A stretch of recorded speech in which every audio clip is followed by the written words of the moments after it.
যুব ভারতী কাণ্ডের পরিপ্রেক্ষিতে বিতর্কের মুখে ক্রীড়ামন্ত্রীর পদ থেকে ইস্তফার ইচ্ছে প্রকাশ করে মুখ্যমন্ত্রীকে চিঠি দিলেন ক্রীড়ামন্ত্রী অরূপ বিশ্বাস। এবং যেটা খবর পাওয়া যাচ্ছে যে তদন্ত শেষ না হওয়া পর্যন্ত অরূপ বিশ্বাসকে অব্যাহতি দেওয়া হলো। অরূপ বিশ্বাসের পদত্যাগের ইচ্ছাকে মর্যাদা জানিয়ে অব্যাহতি দিলেন মুখ্যমন্ত্রী। তদন্ত চলাকালীন মুখ্যমন্ত্রী নিজের হাতেই রাখছেন ক্রীড়া দফতর।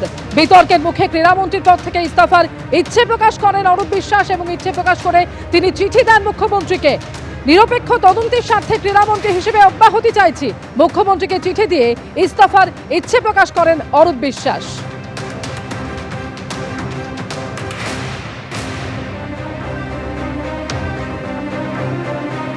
ইতিমধ্যে আপনারা জানেন যুব ভারতী কাণ্ডের পরিপ্রেক্ষিতে রাজ্যের একাধিক শীর্ষ পুলিশ আধিকারিকদের বিরুদ্ধে কড়া পদক্ষেপ করা হয়েছে। আর এরই মধ্যে ক্রীড়ামন্ত্রীর পদ থেকে ইস্তফার ইচ্ছে প্রকাশ করে অরূপ বিশ্বাস তিনি চিঠি দিলেন মুখ্যমন্ত্রী মমতা বন্দ্যোপাধ্যায়কে।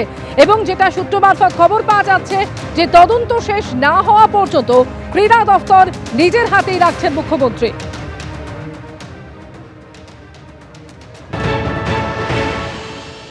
যুব ভারতী ক্রীড়াঙ্গনে মেসিকে নিয়ে যে ঘটনা, তাতে রাজধর্ম পালন করেছেন মুখ্যমন্ত্রী মমতা বন্দ্যোপাধ্যায়। তদন্তের নির্দেশ দিয়েছেন একদিকে পুলিশের, অন্যদিকে অবসরপ্রাপ্ত বিচারপতি অসীম রায়, তাকে দিয়ে একটি কমিটি। এবার রাজ্য সরকার পরপর কড়া পদক্ষেপ নিয়েছে। একদিকে ডিজি রাজীব কুমার, সিপি বিধাননগর মুকেশ কুমারকে শোকজ করা, একাধিক পদাধিকারীর বিরুদ্ধে ব্যবস্থা নেওয়া থেকে শুরু করে সিট গঠন, দক্ষ অফিসারদের নিয়ে সিট গঠন, মুখ্যমন্ত্রী রাজধর্ম পালন করেছেন। অন্যদিকে এই তদন্ত যাতে নিরপেক্ষ থাকে সেজন্য ক্রীড়ামন্ত্রী পদ থেকে ইস্তফা দিতেছে ক্রীড়ামন্ত্রী অরূপ বিশ্বাস। ক্রীড়া মন্ত্রী হিসাবে তিনি ইস্তফা দিতেছে মুখ্যমন্ত্রী মমতা বন্দ্যোপাধ্যায়কে তিনি চিঠি দিয়ে দিয়েছেন।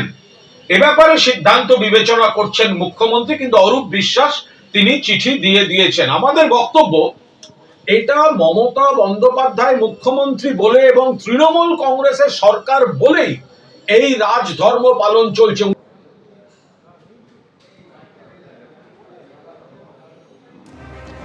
যুব ভারতী কাণ্ডের পরিপ্রেক্ষিতে অরূপ বিশ্বাস তিনি ইস্তফার ইচ্ছে প্রকাশ করে মুখ্যমন্ত্রীকে চিঠি দিলেন। এবং যেটা সূত্র মারফত খবর যে সেই ইস্তফা পত্রে অব্যাহতি দেওয়া হলো। সেই ইস্তফা পত্রের পরিপ্রেক্ষিতে অরূপ বিশ্বাসকে ক্রীড়ামন্ত্রীর দায়িত্ব থেকে অব্যাহতি দিয়েছেন মুখ্যমন্ত্রী মমতা বন্দ্যোপাধ্যায় এবং আপাতত ক্রীড়া দপ্তরের দায়িত্ব নিজের হাতেই রাখছেন তিনি তদন্ত শেষ না হওয়া পর্যন্ত। আন্তর্জাতিক প্লেয়ার নক্ষত্র মেসিকে নিয়ে কি হলো আপনারা দেখলেন। এটাও কয়েকশো কোটি টাকার চুরি। বক্তব্য রাখতে রাখতে কেউ বলল ডিজিপি রাজীব কুমারকে শোকজ।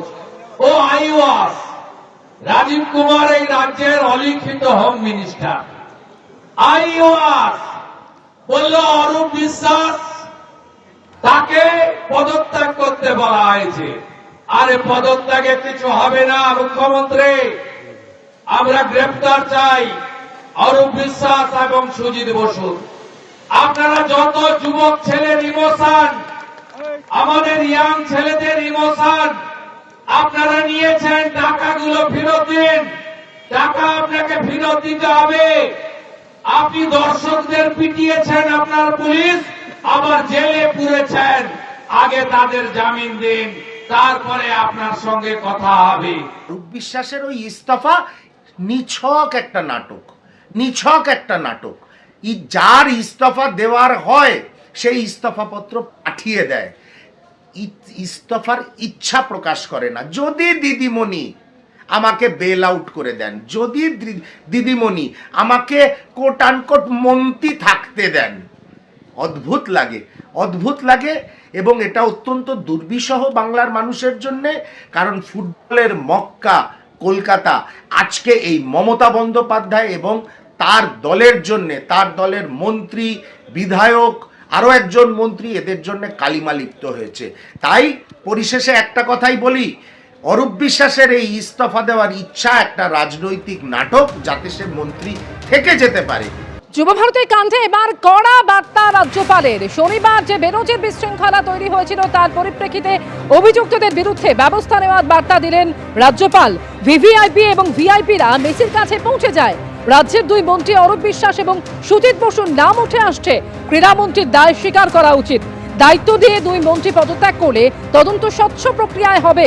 তদন্ত প্রক্রিয়া যাতে স্বচ্ছ এবং নির্বিঘ্নে এগোতে পারে সেই দিকে দেখতে হবে।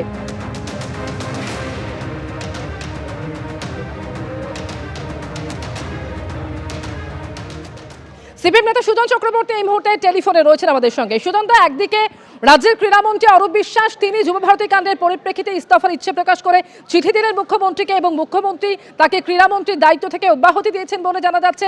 এছাড়া রাজ্য পুলিশের একাধিক শীর্ষ কর্তার বিরুদ্ধে একেবারে কড়া পদক্ষেপের পথে হাঁটলো রাজ্য সরকার। কিভাবে দেখছেন? রাজীব কুমারকে শোকজ করা হলো, এছাড়াও বিধাননগর সিপিকে শোকজ করা হলো। আমি লোক দেখানো বলে মনে করছি। কোনো সন্দেহ নেই যে যেভাবে বাংলার কলকাতার মাথাটাকে হেড করে দিয়েছে, মুখটাকে কালো করে দিয়েছে আন্তর্জাতিক ক্ষেত্রে, অরূপ বিশ্বাস গ্রেপ্তার হয়নি, গ্রেপ্তার হওয়া উচিত। অন্য মন্ত্রীরা গ্রেপ্তার হবেন। মাঠে যাচ্ছিলেন মুখ্যমন্ত্রী, একটাই পোস্ট, তার কি হবে? তিনি হঠাৎ তাকে কি একটা তদন্তের জন্য, তদন্তের কি মানে আছে? ও তো লোক দেখানো তদন্ত। ওর হোম সেক্রেটারি, ওর চিফ সেক্রেটারি এবং তার সঙ্গে সঙ্গে একজন ওর পছন্দের লোক, এটা কোনো তদন্ত হবে নাকি মনে করছেন? মুখ্যমন্ত্রী বাড়ির লোকেরা ওখানে ছিল, অরূপ বিশ্বাসের বাড়ির লোকেরা ওখানে ছিল, মন্ত্রীরা সবাই তাদের বাহিনী ছিল, ফলে গ্রেপ্তার হয়নি এইটা উত্তর দিক। এবং কখন গ্রেপ্তার হবে? আর ওই ডিজি এখন ওদের কাজ ফুরিয়ে গেছে, আপাতত একটু সরিয়ে রাখলো, আবার দুদিন পরে ডিজিকে অন্য কাজে লাগিয়ে দেবে। মুখ্যমন্ত্রী যেভাবে 8-10টা ক্ষেত্রে ধামাচাপা দিয়েছেন, একই রকম ভাবে। সুজনদা, এই জায়গায় আপনাকে একটু জানাতে চাইবো, এই প্রসঙ্গে কুণাল ঘোষ বলছেন যে বাম আমলে যেটা করে দেখাতে পারেনি রাজ্য সরকার সেটা মুখ্যমন্ত্রী করে দেখালেন এবং রাজধর্ম পালন করলেন। ঠিকই বলেছে তো, বাম আমলে যেটা করে দেখাতে পারেনি মুখ্যমন্ত্রী মমতা ব্যানার্জি সেটা করে দেখিয়েছেন। বাম আমলে এইরকম ভাবে খেলার মাঠে কলুষতা কোনোদিন বাম আমল করে দেখাতে পারেনি। ওরা যুবভারতী ক্রীড়াঙ্গন তৈরি করেছে, ধ্বংস করতে পারেনি। মমতা ব্যানার্জি ধ্বংস করার ব্যবস্থা করলেন, এটা নিয়ে কোনো সন্দেহ নেই। আমি শুধু বলছি, ওই যে ডাক্তার অভয়াকাণ্ডের পর তাকে বলল উনি পদত্যাগের ইচ্ছা প্রকাশ করেছেন, আমি বলেছি প্রিন্সিপাল পদত্যাগ করবেন না বলে তাকে প্রমোশন দিয়ে দিল ন্যাশনাল মেডিকেল কলেজে, মনে আছে? মুখ্যমন্ত্রী অপরাধীদের ধামাচাপা দেওয়ার জন্য নানান ছলচাতুরি করেন, লোক দেখানো কারবার, আই ওয়াশ, তার চেয়ে বেশি কিছু না। অনেক ধন্যবাদ সুজনদা। এবিপি আনন্দ, এগিয়ে থাকে, এগিয়ে রাখে।